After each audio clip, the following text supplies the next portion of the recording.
Ya Mas Nata, bagaimana tanggapannya dengan situasi yang saat ini ada di Simpang 5 DPRD ini, yang diperkirakan siang nanti ada demo yang dilakukan oleh buruh? Sebagian jalan ini kayaknya ditutup Mas ini.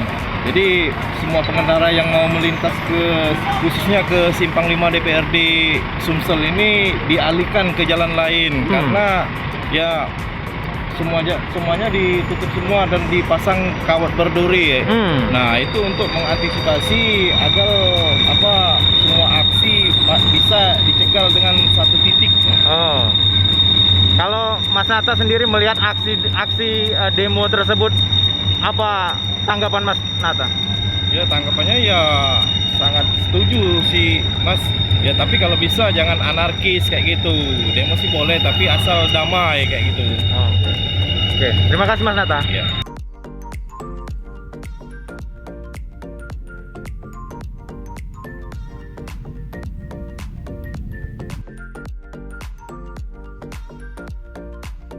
Balik, siang balik.